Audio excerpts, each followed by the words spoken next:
السلام علیکم دوستو، میں ہوں علی رضا اور آپ دیکھ رہے ہیں اے آر نالج۔ محترم ناظرین، یقیناً گنبد خضرا ایک ایسا گنبد ہے جو پوری دنیا کے مسلمانوں کے دلوں میں بستا ہے۔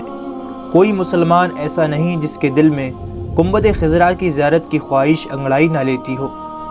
اللہ کے محبوب نبی اکرم صلی اللہ علیہ وسلم کے روضے پر قائم اس گنبد خضرا کے نیچے اور روضہ شریف کے اندر کیا ہے، اس کے متعلق دوستو کئی کہانیاں مشہور ہیں۔ انٹرنیٹ اور سوشل میڈیا پر کئی ایسی فیک اور جعلی تصاویر گردش کر رہی ہیں جن کو آپ صلی اللہ علیہ وسلم کی قبر مبارک سے منسوب کیا جاتا ہے کہ یہ روضہ رسول یا مقبرہ رسول کی تصویر ہے، لیکن سچ تو یہ ہے کہ ایسے سارے دعوے بے بنیاد اور بنائے ہوئے ہیں۔ تو پھر اصل حقیقت کیا ہے اور روضہ شریف کے اندر کا اصل نظارہ کیسا ہے، اور کیا کوئی قبر مبارک تک جانے کی رسائی رکھتا ہے؟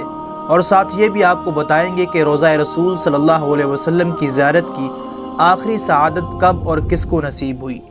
ان سارے سوالوں کے جواب کچھ عرصہ پہلے سعودی حکومت نے باضابطہ طور پر خود دیے ہیں اور اندرونی حال کی تصاویر بھی شیئر کی ہیں جو آگے چل کر آپ کو اس ویڈیو میں دکھائیں گے۔ دوستو، جیسا کہ آپ سب جانتے ہیں کہ حضور اکرم صلی اللہ علیہ وسلم کا وصال ام المؤمنین حضرت عائشہ صدیقہ رضی اللہ تعالی عنہا کے حجرہ مبارک میں ہوا تھا اور وہیں آپ کی تدفین ہوئی، اور اس کے بعد حضرت ابو بکر صدیق اور حضرت عمر رضی اللہ تعالیٰ عنہ بھی وہیں مدفون ہوئے، اور اس طرح روضہ مبارک میں 3 قبریں ہیں جیسا کہ آپ کو ویڈیو میں نظر آ رہا ہے۔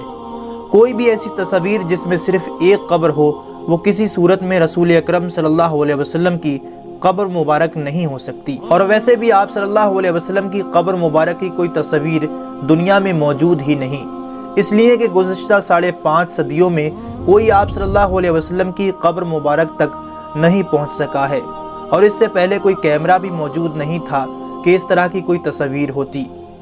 مسجد نبوی میں قبلے کا رخ جنوب کی جانب نبی پاک صلی اللہ علیہ وسلم کا روضہ مبارک ایک بڑے ہال کمرے میں ہے جس کے اندر جانے کا دروازہ مشرق کی جانب یعنی جنت البقیع کی سمت ہے۔ یہ دروازہ صرف خاص شخصیات کے لیے ہی کھولا جاتا ہے۔ اس دروازے سے جب اندر داخل ہوں تو بائیں جانب حضرت فاطمہ الزہرا رضی اللہ تعالیٰ عنہ کا محراب ہے۔ العربیہ ویب سائٹ کے مطابق جب ہال کمرے میں روضہ مبارک کی طرف جائیں تو سبز غلاف سے ڈھکی ایک دیوار نظر آتی ہے۔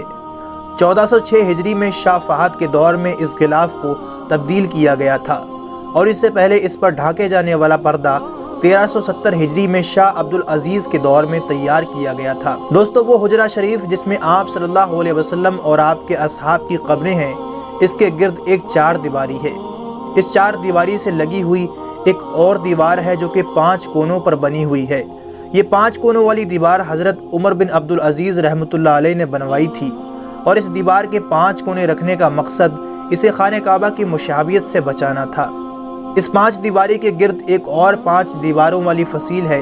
اس 5 کونوں والی فصیل پر ایک بڑا سا غلاف ڈالا گیا ہے، اور یہ سب دیواریں دوستو بغیر کوئی دروازے کے ہیں، لہٰذا کسی کا ان دیواروں کے اندر جانے کا کوئی امکان ہی موجود نہیں۔ روضہ رسول صلی اللہ علیہ وسلم کی اندر سے زیارت کرنے والے بھی اس 5 کونوں والی دیوار پر پڑے پردے تک ہی جا پاتے ہیں۔ روضہ رسول صلی اللہ علیہ وسلم پر سلام عرض کرنے والے عام زائرین بھی جب سنہری جالیوں کے سامنے کھڑے ہوتے ہیں تو جالیوں کے سوراخوں سے انہیں بس وہی پردہ نظر آ سکتا ہے جو حجرہ شریف کی 5 دیواری پر پڑا ہوا ہے۔ اس طرح سلام پیش کرنے والے زائرین اور حضور صلی اللہ علیہ وسلم کی قبر مبارک کے درمیان اگرچہ چند گز کا فاصلہ ہوتا ہے، لیکن درمیان میں کل 4 دیواریں حائل ہوتی ہیں۔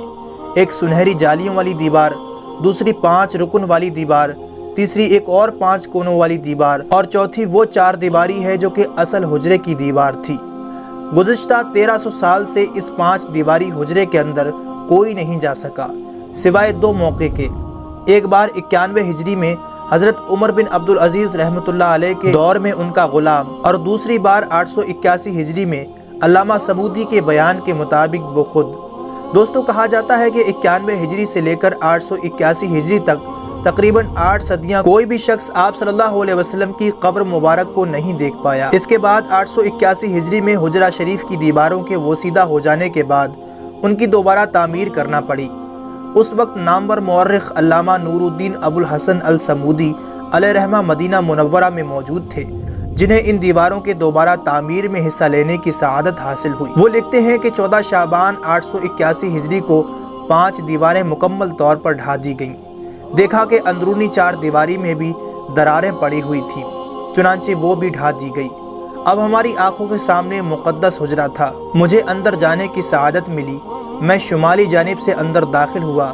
اندر سے خوشبو کی ایسی مہک آئی جو میں نے اپنی زندگی میں کبھی محسوس نہیں کی تھی۔ میں نے رسول اکرم صلی اللہ علیہ وسلم اور آپ کے دونوں خلفاء کی خدمت میں ادب سے سلام پیش کیا۔ مقدس حجرہ مربع شکل کا تھا اور اس کی دیواریں سیاہ رنگ کے پتھروں سے بنی ہوئی تھیں، جیسا کہ خانہ کعبہ کی دیواروں میں استعمال ہوئے ہیں۔ 4 دیواری میں کوئی دروازہ نہ تھا اور میری پوری توجہ 3 قبروں پر مرکوز تھی۔ تینوں تقریباً سطح زمین کے بالکل برابر تھیں، صرف ایک جگہ ذرا سا ابھار تھا۔ یہ شاید حضرت عمر رضی اللہ تعالیٰ عنہ کی قبر تھی۔ قبروں پر عام سی مٹی پڑی ہوئی تھی۔ دوستو، اس بات کو 5 صدیاں بیت چکی تھیں، جن کے دوران کوئی انسان ان مہربند اور مستحکم دیواروں کے اندر داخل نہیں ہو سکا۔ الصمودی نے اپنی کتاب میں آپ صلی اللہ علیہ وسلم کا ذکر کرتے ہوئے لکھا کہ اس کا فرش سرخ رنگ کی ریت پر مبنی ہے۔ حجرہ نبوی کا فرش مسجد نبوی سے تقریباً 60 سینٹی میٹر نیچے ہے۔ اس دوران حجرہ شریف میں موجود چھت کو ختم کر کے اس کی جگہ ٹیک کی لکڑی کی چھت نصب کی گئی، جو کہ دیکھنے پر حجرے پر لگی جالیوں کی طرح ہے۔ اس لکڑی پر ایک چھوٹا سا گنبد تعمیر کیا گیا جس کی اونچائی 8 میٹر ہے اور یہ گنبد خضرا کے عین نیچے موجود ہے۔ امید کرتے ہیں کہ قبر رسول صلی اللہ علیہ وسلم کے متعلق یہ انفارمیشن اور یہ ویڈیو آپ کو پسند آیا ہوگا۔ اسے لائک اور اپنے تمام دوستوں کو شیئر ضرور کیجیے گا اور مزید ایسی اچھی ویڈیوز کے لیے ہمارے چینل کو بھی سبسکرائب ضرور کیجیے گا۔ ہماری اگلی ویڈیوز آنے تک اپنا اور اپنوں کا بہت خیال رکھیے گا۔ جب تک کے لیے اللہ حافظ۔